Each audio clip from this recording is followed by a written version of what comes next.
A few moments later. So hello everyone, welcome to my brand new blog video. তো আজকে আমরা ঘুরতে যাচ্ছি, সঙ্গে বর্তমানে এখন আছে একটি ফ্রেন্ড, আরো অনেক ফ্রেন্ডের সাথে দেখা হবে। আর হ্যাঁ, আমাদের গাড়ি ওই সাইডে আছে, তো আমরা সামনের দিকে আসছিলাম, কারণ গাড়িটা যখন ছাড়বে সামনের দিক থেকে গাড়ি উঠে যাব। গাড়ি উঠে দেখি ওমা পুরো টিম একসাথে, একেবারে 30 জন। আমি ক্যামেরা অন করেছি দেখে সবাই বলছিল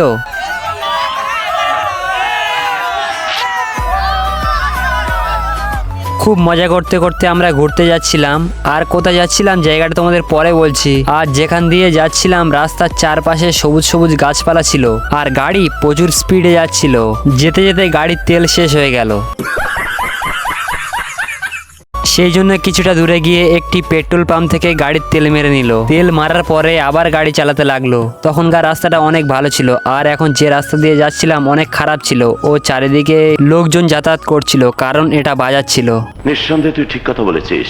কিছুটা সামনে এসে যখন একটি ব্রিজের ওপর দিয়ে যাচ্ছিলাম, চারিদিকে সবুজ সবুজ জঙ্গলের গাছ ছিল। আর বিশ্বাস করো, এত গরমের মধ্যে দিয়ে আমরা যাচ্ছিলাম, সেই সময় কোনো গরম লাগছিল না। সবাই খুশি মনে হ্যালো গাইস, হাই গাইস বলছিল, মানে তোমাদের বলছিল, তোমরা কিছু বলো কমেন্টে। আর গাড়ি যখন চলছিল সামনে অনেকগুলি পুলিশ দাঁড়িয়েছিল, সবাই বলছিল ভালোভাবে যাবে, আস্তে আস্তে করে যাবে, ঠিক আছে। আর এরা তো আমাদের গাড়ি থামিয়ে দিয়েছিল। ফাইনালি আমরা যখন নদীর পাড়ে চলে এসেছিলাম, আমার একটি ফ্রেন্ড নদীর পাড়ে বসে গেল, কারণ প্রচুর লং ড্রাইভ করার পরে তার পা যন্ত্রণা করছিল। আর সাইডে দেখতে পাচ্ছিলাম নদী থেকে নৌকা যাচ্ছে দেখে আমার সেই কার্টুনের কথা মনে পড়লো।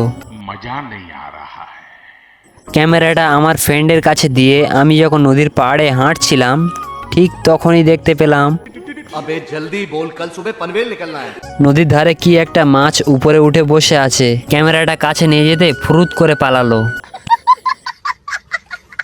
তার সাইডে দেখি আরো অনেক মাছ আছে, তাই আমি সিদ্ধান্ত নিলাম একটা না একটা মাছ ধরবই। হাত দিয়ে ধরতে যাচ্ছিলাম, পালাচ্ছিল মাছগুলো, তেমন আমি চেষ্টা ছাড়ছিলাম না। সাইডে একটি ছেলে সেগুন জাল দিয়ে মাছ ধরছিল, তার কাছ দিয়ে সেগুন জালটা আমি নিয়ে আমি মাছ ধরতে লাগলাম। বারবার চেষ্টা করছিলাম আর বারবার মাছগুলো পালাচ্ছিল। তারপরেও আমি চেষ্টা করছিলাম, কারণ একটা মাছ ধরবই। অবশেষে আমি একটা মাছ ধরেই ফেললাম। এটা ছিল আমার লাইফের ফার্স্ট নদী থেকে ধরা মাছ। তোমরা কে কে মাছ ধরতে ভালোবাসো কমেন্ট বক্সে বলো। আর মাছটা অনেক চালাক ছিল, কারণ আমি যখন ধরেছিলাম মরার মতো চুপ করেছিল।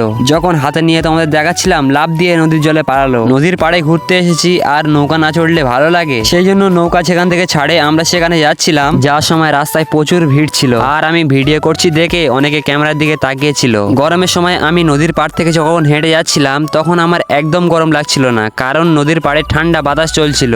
আর আমার ফ্রেন্ড সবাই ক্যামেরার দিকে তাকিয়েছিল দেখে সে লজ্জা করছিল আর হাসছিল, ঠিক এমন। শুধু তাই নয়, সাইডে মামারাও আমাদের দেখে হাসছিল। উপরে ঘোরাঘুরি করতে ভালো লাগছিল না, তাই আমি নদীর ধারে নেমে গেলাম। নদীর ধারে কিছুটা হাঁটার পরে আবার উপরের দিকে উঠে গেলাম। উপরের দিকে আসার পরে দেখা হয়ে গেল আমার আরেকটা ফ্রেন্ডের সাথে। কতদিন পরে তার সাথে দেখা হলো, তাকে সঙ্গে নিয়ে যেখান থেকে নৌকায় উঠে সেখানে যাচ্ছিলাম। যেতে যেতে সাইডে একটা বড় নৌকা দেখতে পেলাম, তো আমি আমার ফ্রেন্ডকে বললাম উঠবি।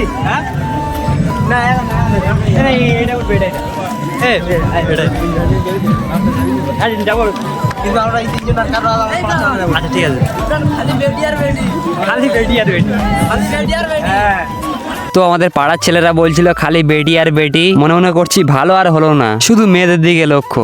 ওদের আমি কি বলছি, আমি নিজেই তো ওরকমই। তার কিছুটা আসার পরে টিকিট কেটে নিয়ে উঠে গেলাম নৌকাতে। এটা নৌকার টিকিট, তোমরা আবার উপরের টিকিট ভেবো না। নৌকাতে ওঠার পরে মাঝি নৌকা ছেড়ে দিল, তখন খুব মজা লাগছিল। আর চারিদিকে সবাই ফটো তুলছিল, ভিডিও করছিল, কারণ সবাই ঘুরতে এসছে, ফটো ভিডিও না করে স্ট্যাটাস মারলে হয়। আর নৌকা যেখান থেকে যাচ্ছিল তার পাশে নদীর জল উতাল পাতাল করছিল, দেখতেও হেভি লাগছিল। ঠিক তার সাইডে ছিল ঘন সবুজ জঙ্গল। গরমের সময় গাছেরা বড় পাতা ঝরিয়ে কচি কচি পাতা ছেড়েছে, দেখতেও সেই লাগছে। একদিকে জঙ্গল, একদিকে নদী, মাঝখান থেকে আমরা যাচ্ছিলাম। নদীর ধার থেকে কিছুটা দূরে আসার পরে নদীর ধারের দৃশ্যটা কিছুটা এমন ছিল, দেখতেও অসাম লাগছে। লাগছিল। আর ওদিকে নদীর ধারে বড় বড় লঞ্চ বাঁধা ছিল, ওই লঞ্চ গুলো মাছ ধরার জন্য ইউজ করা হয়। এতক্ষণ নৌকার ওপর বসে থেকে আমার ভালো লাগছিল না, তাই নৌকার ওপর দাঁড়িয়ে পড়লাম। আমি দাঁড়িয়েছিলাম দেখে আরো দু একজন দাঁড়িয়ে গেল। 2 ঘন্টা নদীর মাঝখানে ঘোরাঘুরি করার পর অবশেষে যখন নদীর পাড়ের দিকে আসছিলাম, দেখছিলাম আরো 2টি নৌকা আমাদের পাশাপাশি আসছিল।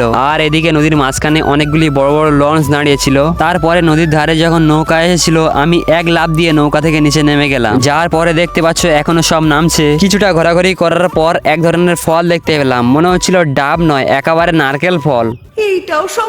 হাতে নিয়ে দেখলাম অনেকটা ভারী লাগছিল, আর এটা ছিল এই গাছের ফুল। কত সুন্দর দেখতে লাগছে ফুলটা, কিন্তু এটা কি ফল ছিল আমি এখনো বুঝতে পারিনি। কেউ জানলে কমেন্ট করে বলবে এটা কি ফল। আর সাইডে সবাই এই ফলগুলো নিয়ে সেলফি তুলছিল, আর আমি 2টো ফল হাতে নিয়ে একটা ডায়লগ মনে পড়লো। ডায়লগটি হলো, हे प्रभु हे हरि राम कृष्ण जगन्नाथ प्रेमानंदी ये क्या हुआ।